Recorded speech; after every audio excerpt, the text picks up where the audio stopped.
Gemini electronics sales and service Trichy மற்றும் தஞ்சாவூர்.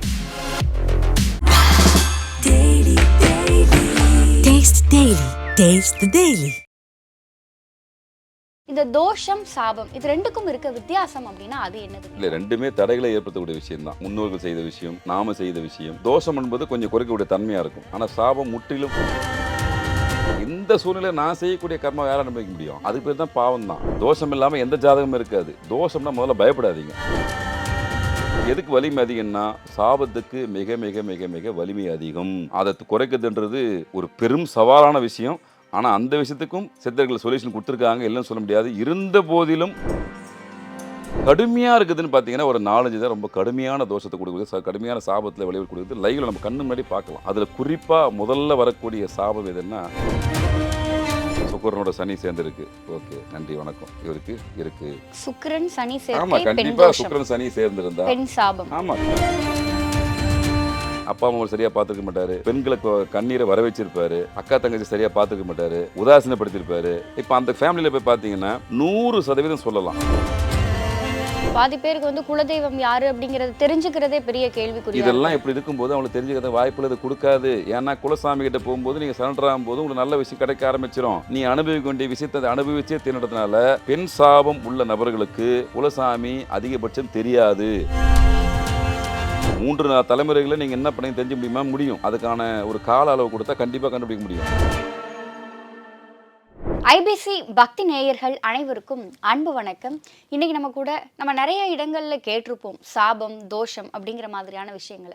இதை பத்தின முழுமையான விளக்கங்களையும் நமக்கு தெரியாத பல தகவல்களையும் இதுக்கு என்ன செய்ய வேண்டும் அப்படிங்கிற பரிகாரங்களையும் தருவதற்காக இன்னைக்கு நம்ம கூட பரிகாரம் என்றாலே நம்ம நினைவுக்கு வருபவர் பாலாறு சுவாமிகள் தான். இன்னைக்கு அவர் தான் நம்ம கூட இருக்காரு. ஐயா வணக்கம். வணக்கம். தோஷம்னு சொல்லுவாங்க ஒரு விஷயத்த, ஒரு சில விஷயங்களை சாபம்னு சொல்லுவாங்க. இந்த தோஷம் சாபம் இது ரெண்டுக்கும் இருக்க வித்தியாசம் அப்படின்னா அது என்னதுங்க? இல்லை, ரெண்டுமே தடைகளை ஏற்படுத்தக்கூடிய விஷயம் தான். முன்னோர்கள் செய்த விஷயம், நாம செய்த விஷயம், நடப்பில் இருக்கிற விஷயம், நம்ம கண்ணுக்கு தெரிஞ்சு செய்யக்கூடிய விஷயங்கள், கண்ணுக்கு தெரியாமல் செய்கிற விஷயங்கள், கடுமை விளைவுகள் தான் மாறுபடும். இப்போ பார்த்தீங்கன்னா சாபம் என்பது கொஞ்சம் கடுமையாக இருக்கும், தோஷம் என்பது கொஞ்சம் குறைக்கக்கூடிய தன்மையாக இருக்கும். ஆனால் சாபம் முற்றிலும் வலிமையாக இருக்கும். அந்த மாதிரி ரெண்டுமே ஒரு சரி விகிதத்தில் வரக்கூடிய விஷயம்தான். நீங்கள் அது வந்து ரெண்டுமே தடைகளையும் தாமதத்தையும் ஏற்படுத்தக்கூடிய விஷயங்கள். வாழ்க்கையில் நம்மளுக்கு ஏற்படக்கூடிய முக்கியமான தடைகள், முக்கியமான பிரச்சனைகள், நிறைய கேள்விக்கு பதில் கிடைக்காம போகக்கூடிய தன்மை, ஏன் அதுக்குன்னு தெரியவே இல்லை, எல்லாம் நல்லா இருந்தும் ஒரு சில விஷயங்கள் சரியில்லைன்னு சொல்லக்கூடிய கேள்விகளுக்கு பதில் என்னென்னா இது போன்ற சாபங்கள் இருக்கும், தோஷங்கள் அவங்கள அந்த அந்த ஜாதகரை போட்டு கட்டி போட்டு வச்சிடும். அது வந்து மீள்விடுறது கொஞ்சம் கடுமையான விஷயமா இருந்தாலும் கூட இது நம்ம தடைகளையும் தாமதத்தையும் ஏற்படுத்துமானா நிச்சயமாக ஏற்படுத்தியே தீரும். அதுதான் அவனுடைய பிரதானமான வேலையே. சாபம் அப்படிங்கிற விஷயம், தோஷம் அப்படிங்கிற விஷயம் சொன்னீங்க. இது ரெண்டு இல்லாம பாவம் அப்படிங்கிற ஒரு விஷயம் கண்டிப்பா இருக்கு. அது நம்ம செய்யக்கூடிய பாவம், நம்ம கண்ணு தெரிஞ்சு நம்ம செய்யக்கூடிய பாவம் இருக்குல்ல. நம்மளுக்கு நல்லாவே தெரியும் ஒரு விஷயம் தப்புன்னு தெரியும். அதுதான் வந்து இப்போ மற்றவங்களுக்கும் நம்மளுக்கு இருக்கிற வித்தியாசம் என்ன? இது சரி இது தப்பு அப்படின்ட்டு புரிஞ்சுக்கிற தன்மை நம்மளுக்கு இருக்குமா இருக்காது? மனிதனுக்கு இருக்குல்ல. அப்போ நீங்கள் தெரிந்து செய்யும்போது அது பாவமாக கண்டிப்பாக கன்வெர்ட் ஆகும். இந்த பிரபஞ்சம் எல்லாத்தையும் நம்ம செய்யக்கூடிய ஒவ்வொரு விஷயத்தையும் பார்த்துன்னு இருக்கும். நம்ம அதோட தான் மிங்கிலாக இருக்கும். அப்போ எல்லாத்துக்கும் ஒரு எதிர்வினை உண்டான்னா நிச்சயமாக உண்டு. ஏற்கனவே பண்ண எதிர்வினையுடைய விளைவு தான், அந்த நீட்சி தான் இன்றைக்கி நம்ம ஜாதகம் பார்க்கும்போது சாபங்களாகவும் தோஷங்களாகவும் நம்மளுக்கு ஒரு குறியீடாக கண்ணில் காமிக்குது. அதை தாண்டி தற்காலிகத்தில் இந்த சூழ்நிலை நான் செய்யக்கூடிய கர்மா யாரை அனுபவிக்க முடியும்? அதுக்கு பேர் தான் பாவம் தான். அப்போ கண்ணுக்கு தெரிஞ்சு ஒரு விஷயத்தை செய்யும்போது அதோடைய ரிசல்ட் உங்களுக்கு கிடைக்குமான்னா, சப்போஸ் உங்களுக்கு கிடைக்கலாம், அடுத்து இல்லைன்னா அவங்க சந்ததிக்கு போய் சேர்ந்துடும். மாதா செய்தது மக்களுக்கு. இங்கே எதுவுமே இங்கே பேலன்ஸ் இருக்கவே இருக்காது. எந்த சூழ்நிலையாக இருந்தாலும் அந்த பிரபஞ்சம் உங்களுக்கான விஷயத்த பேலன்ஸ் வைக்கவே வைக்காது. அதுக்கு தெரியாது, வைக்க தெரியாது. அப்போது மின் கடத்தி மாதிரி அடுத்தவங்களுக்கு போய் கடத்தணும். அடுத்தவங்க யார்? உங்களுடைய சந்ததி தான். அப்போ நீங்கள் செய்யக்கூடிய நல்ல விஷயமா இருந்தாலும் அது கடத்தி மூலயமா கடத்தி போய் கொண்டு போய் சேர்த்துடும். ஒரு சில விஷயங்கள் துன்பமான விஷயம் செய்யறதுனாலும் அதுக்கான ஒரு பிரதிபலன் எங்கே போய் சேரும்னா அங்கே தான் போய் சேரும். ஆனால் இதெல்லாம் பார்த்து நடந்துக்கணுன்றதுக்காக தான் ஜாதகம் அப்படின்னு ஒரு விஷயம் இருக்குது, ஆன்மீகம் அப்படின்னு ஒரு விஷயம் இருக்குது, குருமார்கள் அப்படின்னு ஒரு விஷயம் இருக்குது, நமது பெற்றோர்கள், நமது முன்னோர்கள், நமது முன்னாடி வாழ்ந்தவங்க, அவங்க செஞ்ச கலாச்சாரம் பண்பாடு இதெல்லாம் எதுக்காக வந்தது? நம்ம நடைமுறையில் நல்லா இருக்கணும் ஒரே காரணத்துக்காக தான் ஒரு சிஸ்டமேட்டிக்கான லைஃபை நம்மளுக்கு உருவாக்கி கொடுத்துருக்காங்க. இப்படியெல்லாம் வாழ்ந்தால் நல்லாயிருக்கும் அப்படின்னு சொல்லிட்டு அது ஒரு வழிமுறையை வச்சு வச்சுருக்காங்க. காலையில் எந்த கோயிலுக்கு போகணும், குளிக்கணும், நீ சாமி கும்பிடணும், அப்பா அம்மா நல்லபடியாக மதிக்கணும், உடன்பிறந்தவங்க நல்லபடியாக பார்த்துக்கணும், உற்றவனை மதிக்கணும், பெரியவங்களை மதிக்கணும், இந்த மாதிரி பல விஷயம் ஏன் கொடுத்துருக்காங்கன்னா இது போன்ற தாக்கத்துலேருந்து மேக்ஸிமம் காப்பாற்றிக்கான ஒரு சூழ்நிலையை வந்து சித்தர்கள் உருவாக்கி வச்சான். எப்படி இருந்தாலும் நீங்கள் தோஷம் இல்லாமல் பிறக்குதுன்றது அரிது. தோஷம் இல்லாமல் எந்த ஜாதகமும் இருக்காது. 2 விஷயம் மக்களுக்கு சொல்லக்கூடிய விஷயம் தான். தோஷம்னா முதல்ல பயப்படாதீங்க. முதல்ல வந்து இந்த மக்களுக்கு என்னென்னா, ஐயா எனக்கு ஒரு கேள்வி வருது இந்த இடத்துல. சொல்லுங்க. என்ன அப்படின்னாங்க ஐயா, மொத்தம் வந்து 7 பிறவிகள் அப்படிங்கிற ஒரு ஆமா, விஷயம் கண்டிப்பா. அது உண்மையாங்க? உண்மைதான். 2வது பிறவி 3வது பிறவி அப்படிங்கும் பொழுது முன் வினையில செஞ்ச இதை வந்து நம்ம இப்ப அனுபவிக்கிறோம். ஆமா. இப்போ முதல் பிறவிக்கு முன்னாடி நம்ம வந்து அதான் புல்லாகி பூண்டாகி வந்திருப்போம். இப்போ அதில் வந்து இங்கே மைய கரு என்ன அப்படின்னா, நீங்கள் ஜாதகன்ற ஒரு விடுப்படியில் உங்களுக்கு இப்போ தெரியக்கூடிய முக்கியமான விஷயம் என்னென்னா, முற்பிரிவியை தெரிஞ்சிக்க முடியுமானா நிச்சயமாக தெரிஞ்சிக்க முடியும். முற்பிரிவு மட்டும் இல்லை, 3-4 தலைமுறைகளை நீங்கள் என்ன பண்ணி தெரிஞ்சிக்க முடியுமா? முடியும். அதுக்கான ஒரு கால அளவு கொடுத்தா கண்டிப்பாக கண்டுபிடிக்க முடியும். அது ஒரு பெரிய விஷயம்லாம் கிடையாது. ஆனால் நுணுக்கமான விஷயங்கள். ஆனால் ஒரு சில விஷயங்களில் தேவர்களும் சித்தர்களும் ரகசியமாக மறைச்சி வச்சுட்டாங்க. வேணாம், அது தெரிஞ்சு என்ன பண்ண போகிறேன்னு சொல்லிட்டு. இன்றைய காலகட்டத்தில் நம்ம தேவையான விஷயத்தை பார்த்துக்கலாம்.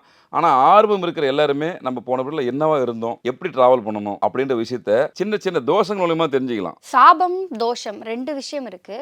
இப்ப சாபம் அப்படிங்கிற ஒரு விஷயம் தான் தோஷமா மாறுதாங்க ஐயா? இல்லை இல்லை, இது வேறு அது வேறு. சாபம்ன்ற டாபிக் வந்து வேற, தோஷம்ன்ற டாபிக் வேற. இதில் கடுமையான விஷயம்ன்றது சாபம் தான்.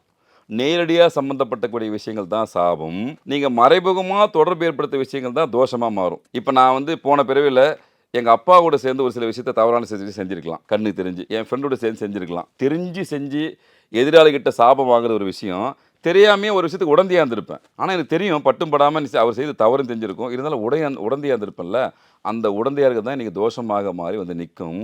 ஆனால் சாபம் அப்படின்னு இல்லை, நேரடியாக சம்மந்தப்பட்டிருப்போம். நேரடியாக நம்ம அந்த ஃபீல்டில் அந்த தப்பு செஞ்சுருப்போம். அதுதான் சாபம். சாபத்துக்கும் தோஷத்துக்கும் வித்தியாசம்னா, நேரடியாக நானே களத்துக்கு போய் செய்கிற விஷயம் தான் சாபம்.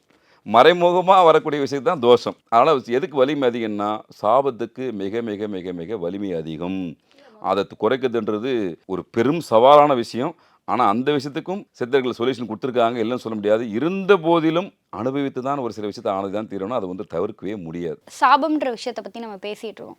மொத்தம் எத்தனை வகையான சாபம் இருக்குங்க? மொத்தம் 14 வகையான சாபம் இருக்கு.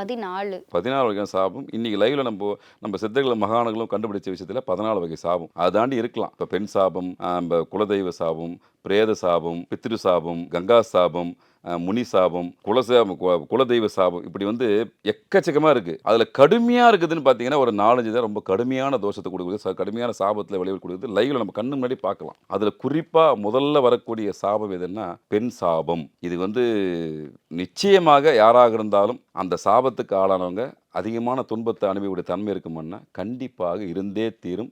இது உண்மை. நம்ம லைவில் நிறைய பேர் பார்க்குறோம். தாக்கத்தை ஓரளவுக்கு தான் குறைக்க முடியும். அவன் வந்து சுச்சுவேஷனை மாறி உண்மையிலேயே இதெல்லாம் தெரிஞ்சுட்டு அதுக்கப்புறம் இறை சார்ந்த பணியில் அவன் ஈடுபட்டான்னா ஓரளவுக்கு தப்பிக்கலாமே தவிர்த்து, தெரிஞ்சும் அமைதியாக இருந்தால் அவங்க வாழ்க்கை சூன்யமாக போகிறதுக்கு நிறைய வாய்ப்புகள் இருக்குது. வம்சம் விருத்தி ஆகாது, புத்திர பாக்கிய தடை ஏற்படும், நிறைய சொல்ல முடியாத துயரங்கள்.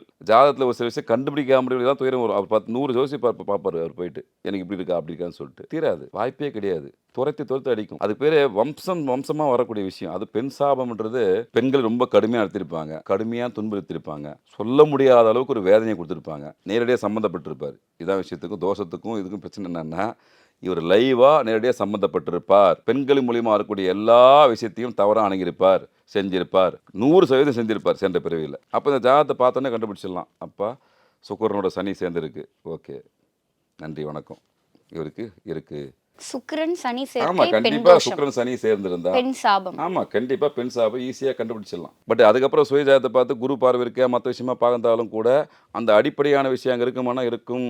சனி செவ்வாய் சேர்க்கை இருக்கான்னா கண்டிப்பாக அங்கே இருக்கானா இருக்கும். சனி செவ்வாயோட மாந்தி சேர்ந்ததுனா கூடுதலாக இருக்குமானா இருக்கும். மாஞ்சி 5ஆம் இடத்துல உட்காந்துருந்தாருன்னு சொல்லி வச்சுங்களேன், கண்டிப்பாக அந்த பாதிப்பு இருக்குமானா இருக்கும். அவர் எந்தமே குரு நல்ல கிரகங்கள் அவர் பார்வையிடலைன்னு சொன்னால் அவர் தாக்கம் அதிகமாக இருக்குமானா இருக்கும். அப்பா அம்மா அவர் சரியாக பார்த்துருக்க மாட்டார், பெண்களை கொடுமைப்படுத்தியிருப்பார், பெண்களுக்கு கண்ணீரை வர வச்சிருப்பார், அக்கா தங்கச்சி சரியாக பார்த்துருக்க மாட்டார், உதாசீனப்படுத்தியிருப்பார், எவ்வளோ விஷயம் செஞ்சுருப்பார். அது ஒரு குறியீடாக வந்து நிற்கும். இப்போ அந்த ஃபேமிலியில் போய் பார்த்தீங்கன்னா 100% சொல்லலாம், பெண் சாபம் பெற்ற ஜாதனுடைய குடும்பத்தில் பார்த்தீங்கன்னா 100 இல்லை 200 300% சொல்லலாம். கண்டிப்பாக ஒரு அகால மரணம் ஏற்பட்டே இருந்திருக்கும். முதல் விஷயம், அந்த வம்சத்தில் ஒரு அகால மரணம் ஏற்பட்டிருக்கும். அந்த குடும்பத்தில் ஒருத்தருக்கு சின்ன ஊனமாவது ஒரு சின்ன அங்க இனமில்ல ஒரு குழந்தை பிறந்திருக்கும். யாராக இருந்தாலும் சரி, பெண் சாபம் பெற்ற ஒரு ஜாதகருக்கு ஈஸியாக தெரிஞ்சுக்கலாம். அந்த குடும்பத்தில் ஒரு சிறு அங்க இனம் குழந்தை பிறந்திருக்குன்னா அந்த ஜாதகர் பெண் சாபத்தால் பாதிக்கப்பட்டிருக்கான்னு தெரிஞ்சுக்கலாம். இது வந்து நீங்கள் பெருசாக இப்போ பார்த்து ஆய்வு பண்ண வேண்டிய அவசியமே இல்லை. அது ரொம்ப கொடுமை அனுபவிப்பார். அதாவது லைஃப்பில் மேலே அட்டகாசமாக போவார், அதே நேரத்தில் சரிக்கு விழுந்துடுவார். திரும்ப இடக்கூடிய விஷயன்றது ரொம்ப அபூர்வமாக விடும். அதான் திரும்ப நம்ம சொல்கிறோம், அந்த மாதிரி சாபம் இருக்கிறவங்களாம் தயவு செஞ்சு ஆன்மீக பாதையில் வந்துட்டு பல பேருக்கு நன்மையான விஷயத்தை செய்ய ஆரம்பிச்சிங்கன்னா இந்த ஜென்மத்திலேயே நீங்கள் அதை முழுசாக பூர்த்தி பண்ணி போயிடலாம். இல்லைன்னா அது மீண்டும் உங்கள் சந்ததிக்கு போய் சேர்ந்துடும். இந்த விளைவுகளை ஈஸியாக தெரிஞ்சுக்கலாம். அந்த குடும்பத்தில் இந்த மாதிரி பாதிப்புகள் இருக்குது அப்படின்னா கண்டிப்பாக அந்த குடும்பத்தில் பெண் சாபம் இருக்கிறது அப்படின்னு சொல்லிட்டு செஞ்சுக்கலாம். பெண்களுக்கு நிறைய குடும்பத்தை பார்த்தீங்கன்னா திருமணம் ஆகாத 35 வயசு வரைக்கும் இருப்பாங்க. நான் நிறைய ஜாதகத்தை பார்த்துருக்கேன். அவங்களுக்கு எடுத்த உடனே நான் பார்க்கக்கூடிய விஷயம் இந்த மாதிரி விஷயம் இதுதான் பார்த்துருவோம். அதுக்கப்புறம் இறைவா இதான் விஷயம் சொல்லிட்டு விட்டுடுவோம். வேறு வழி இல்லை. ஏன்னா அவருடைய நீட்சி அவங்க ரொம்ப சமுதாயத்தில் ரொம்ப பாதிக்கப்பட்டிருப்பாங்க. நல்ல வேலையில் இருப்பாங்க, நல்ல பொசிஷன் இருப்பாங்க. இன்னும் சொல்லப்போனால் வசதி வாய்ப்பில் அவ்வளோ சூப்பராக இருப்பாங்க. ஆனால் இல்லறத்தை கொடுக்காது. ஒரு பெரிய விஷயத்த லைஃப்பில் உங்களுக்கு கட் பண்ணி விடுமான்னா இந்த பெண் சாபம் கட் பண்ணி விட்டுரும். நீங்கள் ரொம்ப ஆசைப்படுற ஒரு விஷயம் எதுவோ அதை துண்டாகிற ஒரு வேலையை இந்த பெண் சாபம் செய்யுமான்னா செய்யும். உங்களுக்கு மட்டுமே செய்யாது.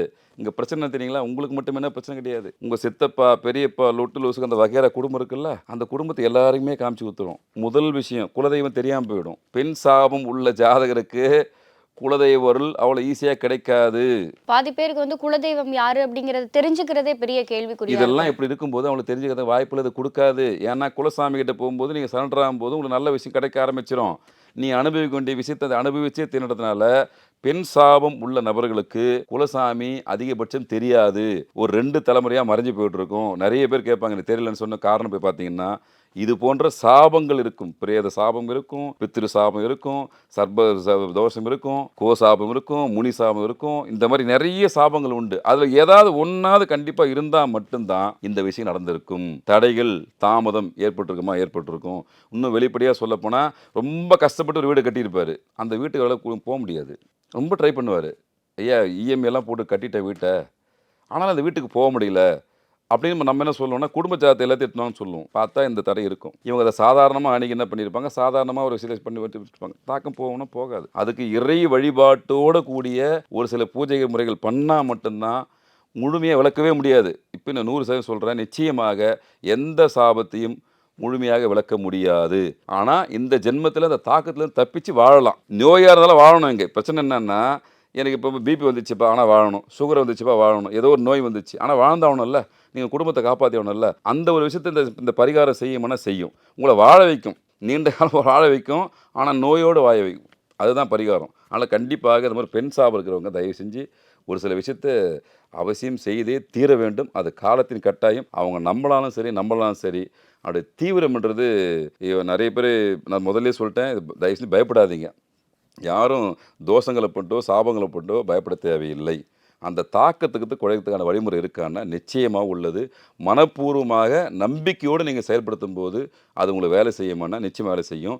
இன்னொரு விஷயமும் சொல்லிடுறேன், இப்போ நீங்கள் பார்க்க வரீங்க அப்படின்னா அதுக்கான குறியீடு உங்களுக்கு காமிச்சாவே உங்களுக்கு ஓரளவுக்கு பிளஸ்ஸிங்னு அர்த்தம். பரவாயில்ல, இது வரைக்கும் தெரியாமல் போச்சு, இப்போ எனக்கு தெரியுதுன்னாவே நீங்கள் அந்த அடிப்படையாக எலிஜிபிலிட்டி உள்ளே வந்துட்டீங்கன்னு அர்த்தம்.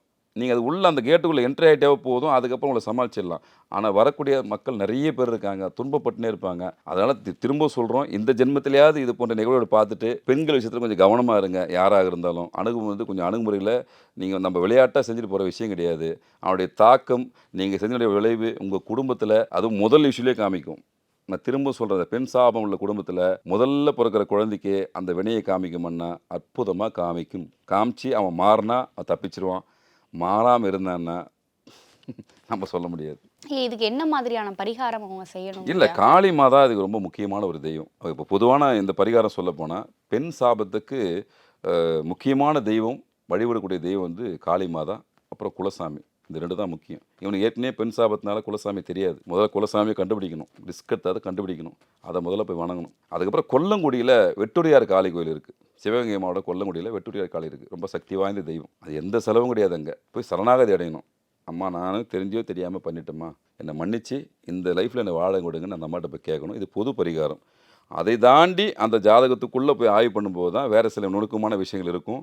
நுணுக்கமாக 1 to 1 பர்சனலாக சொல்லக்கூடிய ஒரு சில விஷயம் இருக்கும். அவருடைய நடைமுறையை மாற்றணும், உணவு பழக்கத்தை மாற்றணும், ஒரு சில விஷயம். ஆமாம், அதெல்லாம் அவங்களோட பரிகாரத்தில் வரும். நம்ம சொல்கிறது பொதுவான பரிகாரம். எனக்கு எதுவுமே தெரியல, ஆனால் இந்த மாதிரி சிம்டம்ஸ் எல்லாம் எங்கள் குடும்பத்தில் இருக்குங்க அப்படின்னா நீ நேராக போய் அந்த அம்மாட்ட போய் சரணாகதி அடைஞ்சிருங்க. வெட்டுடையா காலிக்கிட்ட போய் சரணடைஞ்சிங்கன்னா அந்த விஷயத்துல கொஞ்சம் தப்பிக்கலாம். அதை தாண்டி ஒரு சில விஷயங்கள் இருக்குது. அது அவங்க சுயஜாதத்தை பார்க்கும்போது நம்ம ஆய்வு பண்ணி சொல்ல முடியும்.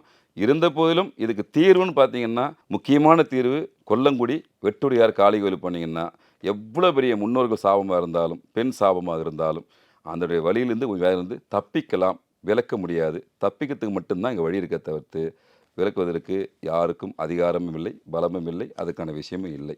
ஐயா, பெண் சாபம் எவ்வளவு சக்தி வாய்ந்தது, அது குடும்பத்தில் என்ன மாதிரியான பிரச்சனைகளை ஏற்படுத்தும், அந்த சாபம் இருக்கிறதுனால நம்முடைய வாழ்க்கையே எவ்வளோ கடினப்படும் அப்படிங்கிற மாதிரியான நிறைய விஷயங்களை சொன்னீங்க. இதே மாதிரியான பல விஷயங்களை அடுத்த வாரத்திலும் பேசுவோம். நன்றிங்க ஐயா.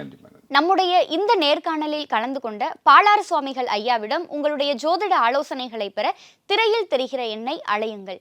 மேலும் ஐபிசி பக்தி வெப்சைட்டை தொடர்பு கொள்ளுங்கள். நன்றி, வணக்கம். Gemini electronics sales and service, Trichy மற்றும் தஞ்சாவூர்.